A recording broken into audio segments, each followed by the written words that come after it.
mucho. Siempre liga. El video.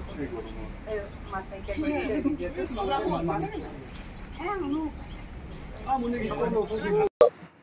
তো সেইখিনি এতিয়া অসমৰ সকলো মানুহে অৱগত যে গৰুখুঁটি প্ৰকল্প জনসাধাৰণৰ টেক্স পেয়াৰে টেক্সৰ পইচা দি সেইখিনি প্ৰকল্প হাতত লোৱা হৈছিলে, চৰকাৰী প্ৰকল্প হয়। কিন্তু তাৰপিছত দেখা গ'ল যে গৰুখুঁটিৰ কাৰণে যিখিনি গৰু অনা হৈছিলে, গিৰ গাই অনা হৈছিলে, সেইখিনি ৰঙীয়া প্লেটফৰ্ম আহি পাওঁতে নাইকিয়া হ'ল।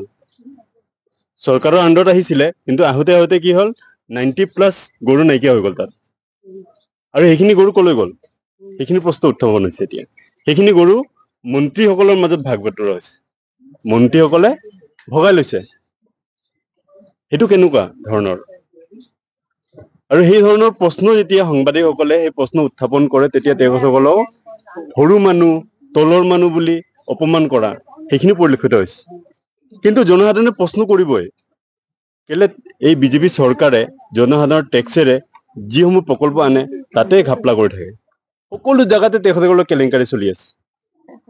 আৰু এই উত্থাপন সেইটো কাৰণে কৰা হৈছে যে হিমন্ত বিশ্ব শৰ্মাই কেইদিনমান পূৰ্বে কৈছিলে যে ধুবুৰীত ইমান 14,000 কিমানটা গৰু বোলে কোৰবানি দিয়া হৈছে, চুৰ কৰা গৰু বোলে। কিন্তু আচল চুৰ কোন? তেখেতসকল মন্ত্ৰীসভাত থকা জয়ন্ত মল্ল বৰুৱা আৰু তেখেতসকলৰ মন্ত্ৰীসকল আছে, যিসকলে গৰুখুঁটিৰ প্ৰকল্পৰ গৰুখিনি চুৰ কৰি নি তেখেতলোকে নিজৰ প্ৰফিটৰ কাৰণে ইউজ কৰি আছে। প্ৰশ্ন উত্থাপন কৰা হয় যে আচল চোৰ কোন আৰু ইয়াৰ তদন্ত কেতিয়া হ'ব? গৰু চোৰৰ তদন্ত কেতিয়া হ'ব? আমাৰ কংগ্ৰেছৰ ফালৰ পৰা এইটোৱে দাবী যে গৰু চোৰৰ বিৰুদ্ধে তদন্ত কেতিয়া হ'ব আৰু এইখিনি কেতিয়া প্ৰকাশ পাব। এইখিনি আমাৰ কেলেংকাৰী হৈছে বুলি ভাবে নেকি? শুনিছো, কিন্তু সঠিক তথ্য আমাৰ তাত নাই।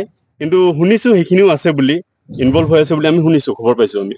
তো সেইখিনি যাতে তদন্ত, সঠিক তদন্ত হয় আৰু ইয়াৰ খবৰখিনি যাতে, ৰিপৰ্টখিনি যাতে ৰাইজৰ মাজত প্ৰকাশ পায়। ধন্যবাদ।